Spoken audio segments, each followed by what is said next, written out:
नमस्कार दोस्तों, मैं हूं आलोक। स्वागत है आप सभी का आप सभी के अपने ही यूट्यूब चैनल आलोक्स ब्लॉग पर। यहाँ पर देखिए, मेरे क्रिसैंथेमम के प्लांट में अब नियर अबाउट इसकी सारी बड्स ओपन हो चुकी हैं और जो पहले फ्लावर्स खिल गए थे उसकी ज़्यादा बूंदें पड़ मतलब ओस ज़्यादा पड़ने के कारण वो थोड़ा फेड भी हो रहे हैं और जो नए खिले हैं उनके कलर में जो है वो थोड़ा ज़्यादा ताजगी है। ये तीसरा साल है जब ये पौधा मेरे पास बना हुआ है। पिछले साल मतलब पहले साल मैं इसका एक पौधा लेकर आया था और उसके बाद मैंने कटिंग से इसके 2 पौधे रेडी किए थे और उन्हीं 2 पौधों को मैंने इस बार सिर्फ रिपोर्ट कर दिया, कटिंग नहीं लगाई। इसकी वजह से जो है 2 ही ये रह गए।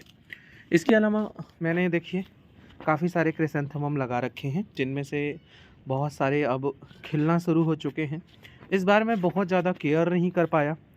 पता नहीं ज़िम्मेदारियों का बोझ किस तरीके से बढ़ता जा रहा है कि मैं अपने गार्डनिंग में बिल्कुल भी मतलब उस तरीके से अपना 100% नहीं दे पा रहा हूँ जैसा कि मैं पहले देता था।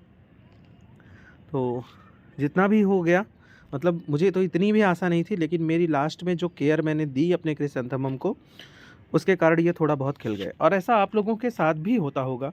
कभी कभार जो है कुछ टाइम ऐसा क्रूशियस होता है, कुछ ऐसा टफ टाइम होता है जब चीज़ें हम करना तो चाहते हैं लेकिन वो हो नहीं पाती हैं, या फिर जैसा काम हम करना चाहते हैं वो उस तरीके से एग्जीक्यूट नहीं हो पाती हैं। तो बिल्कुल ऐसा ही हुआ। अ, मतलब कंडीशंस और सिचुएशंस ऐसी बनती गई कि मैं जो मतलब जिस तरीके से मैं अपने गार्डन को मेंटेन पहले रखता था, वो इधर मैं कुछ महीनों से नहीं कर पा रहा हूँ। इस चीज़ को मैं ओपनली, बहुत ही ओपन हार्ट से जो है आप लोगों के सामने एक्सेप्ट करता हूँ। मुझे ना ही कोई बनावटीपना दिखाना है, ना ही ये करना है कि मैंने इतना सब कुछ किया है जो है और कुछ बना के दिखाना है। जो कुछ रियलिटी है वही आप लोगों के साथ अपनी वीडियोज़ के अंदर आप लोगों के साथ शेयर करता हूँ। फ़िलहाल क्रिसैंथेमम मैंने पुराने पौधे ही रखे थे। मैंने वीडियो भी बनाई थी इस पे कि पुराने पौधों से हम किस तरीके से फ्लावरिंग ले सकते हैं। आज की इस वीडियो के अंदर हम लोग गार्लिक वाइन या फिर लहसुनिया बेल के ऊपर बात करेंगे। ये बहुत ही खूबसूरत लगती है देखने में।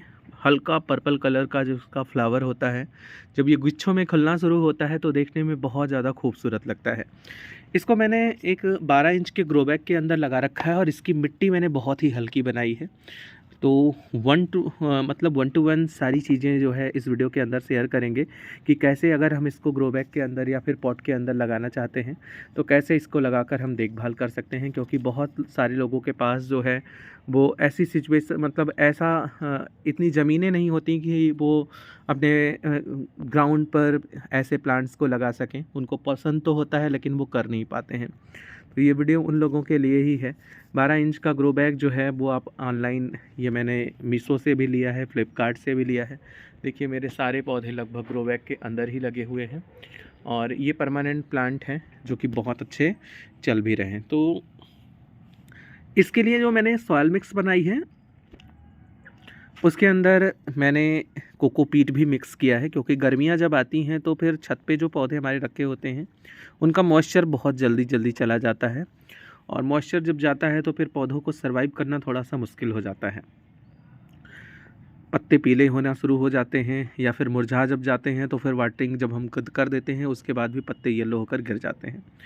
तो इस चीज़ का ध्यान रखना बहुत ज़रूरी है कि जो मिट्टी बनाइए वो मॉइस्चर को भी होल्ड करे, उसका ड्रेनेज भी अच्छा हो, उसमें न्यूट्रिशंस भी अच्छे हों, मतलब ये सारी चीज़ें होनी चाहिए।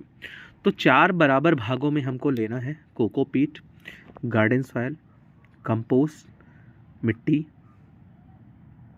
सॉरी मतलब 4 बराबर भागों में कोकोपीट, कंपोस्ट, गार्डन सॉइल और सैंड, मतलब इन चारों की बराबर मात्रा लेनी है। जैसे हम लोग बेल ड्रेन सॉइल बनाते हैं, एक हिस्सा मिट्टी, एक हिस्सा रेत, एक हिस्सा कंपोस्ट के साथ, उसी तरीके से 4 बराबर भागों में जब हम इन चारों चीज़ों को लेंगे, एक हिस्सा मिट्टी, एक हिस्सा रेत, एक हिस्सा कंपोस्ट और एक हिस्सा कोकोपीट, तो मिट्टी जो बनेगी वो बहुत ही बढ़िया ड्रेनेज वाली भी होगी, मॉइस्चर को भी अच्छा होल्ड करेगी और प्लस उसके अंदर न्यूट्रिशंस की भी भरमार होगी। ऐसा नहीं है कि सिर्फ एक बार खाद दे देने के बाद जो है आपका काम ख़त्म हो जाता है। समय समय पर इसको लिक्विड फर्टिलाइज़र भी देना ज़रूरी होगा, जिसमें आप सीवीड का लिक्विड फर्टिलाइज़र दे सकते हैं, किचन वेस्ट से तैयार लिक्विड फर्टिलाइज़र दे सकते हैं। आपके गार्डन के अंदर अगर पत्ते निकलते हैं तो उन पत्तों को जो है आप सुखा कर रख दीजिए, बाद में उनकी कंपोस्ट बनाकर दे सकते हैं, वर्मी कंपोस्ट दे सकते हैं। इनका टाइमिंग क्या होगा चलिए वो बताते हैं। सबसे पहले सॉलिड फर्टिलाइज़र तो साल भर में 3 बार देना है, एक बार मार्च में, एक बार जुलाई में और एक बार अक्टूबर में दे सकते हैं, जब डोरमेंसी इनकी आने वाली हो। लिक्विड फर्टिलाइज़र हर 15 दिन के अंतराल पर देना है, चाहे वो केले के छिलके से तैयार हो, प्याज के छिलके से तैयार हो, या फिर जो है बाकी चीज़ों से। आपका ये जो प्लांट है, इसको इक्वल क्वांटिटी में फास्फोरस, पोटेशियम, नाइट्रोजन, एनपीके, मतलब एक बैलेंस कंडीशन में चाहिए होती है। इस वजह से आप थोड़ा सा इसको बोन मील भी दे सकते हैं। इसके अलावा सबसे बेस्ट है कि आप प्याज के छिलके के, आलू के छिलके के, केले के छिलके का लिक्विड फर्टिलाइज़र दीजिए। किचन से जो भी वेस्ट निकले वो आप अपने इस पौधे को as a liquid fertilizer provide कर सकते हैं, लेकिन मिट्टी के अंदर डालेंगे। सॉलिड फर्टिलाइज़र मिट्टी के अंदर डालने के अलावा अगर आपको पौधों के पत्तों पर स्प्रे करना है तो वो सीवीड का लिक्विड फर्टिलाइज़र आप स्प्रे कर सकते हैं। और इसके अलावा आप दूसरा लिक्विड फर्टिलाइज़र स्प्रे कर सकते हैं, वो है आपका कंपोस्ट से तैयार लिक्विड फर्टिलाइज़र। ये दोनों फर्टिलाइज़र पौधे के ऊपर स्प्रे करने के लिए सेफ़ हैं और मिट्टी में भी डालने के लिए सेफ़ हैं। बाकी किचन वेस्ट से जो लिक्विड फर्टिलाइज़र, मतलब जो सब्जियों के छिलके और फलों के छिलके से बनते हैं, उस पर अगर पौधों को पत्तों पर आप छिड़केंगे तो हो सकता है आपका पौधा फंगस का शिकार हो जाए। तीसरी जो सबसे इम्पॉर्टेंट चीज़ है इस पौधे के लिए कि इसको पूरे दिन की अच्छी सनलाइट मिलेगी, तभी ये खूब अच्छे से फ्लावरिंग कर पाएगा। इसके लिए आप इसको फुल सन एक्सपोजर एरिया में रखिए, जहाँ पर इसको अच्छे से पूरे दिन की धूप मिल पाए। अभी तो ये मेरा पौधा बहुत पुराना नहीं है, मैंने ऑनलाइन लिया था शांति ऑनलाइन प्लांट नर्सरी से, तो उसने मुझे इतने गंदे गंदे पौधे उन्होंने भेज दिए थे। वो तो कहिए कि मेरे 3-4 पौधे जो है वो सर्वाइव कर गए। उनमें से 2-3 इंडोर प्लांट ने सर्वाइव किया और 2-3 आउटडोर प्लांट जो थे वो सर्वाइव कर गए। तो किसी तरीके से समझ लीजिए वो सर्वाइव कर गए, तो अब मेरा कुछ मतलब घाटा बहुत ज़्यादा नहीं हुआ। जैसे कि ये मेरा प्लांट सर्वाइव कर गया, और इसके अलावा मेरा एक्सोरा सर्वाइव कर गया है, अल्मंडा सर्वाइव कर गया है। 1-2 पौधे उन्होंने फालतू भेजे थे, वो भी बच गए।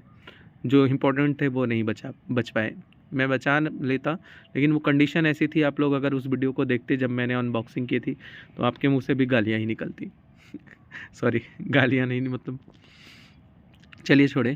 तो है क्या कि ये जो है, मतलब इसको फुल सन एक्सपोजर एरिया आपको देना है, जहाँ पर इसको पूरे दिन की अच्छी धूप मिल सके। पानी मिट्टी को चेक करके ही देना है, ओवर वाटरिंग पौधे के लिए हानिकारक होती है। कम पानी देना और ज़्यादा पानी देना दोनों ही पौधे के लिए हानिकारक हैं, इसलिए मिट्टी को चेक कीजिए। अगर आपको लग रहा है पौधे की मिट्टी में नमी नहीं है तो पानी दीजिए। ज़्यादा पानी देंगे तो मिट्टी एसिडिक हो जाएगी, रूट रॉट होगा पौधा ज़्यादा पानी की वजह से, जड़ें सड़ेंगी तो पौधा ख़राब हो जाएगा।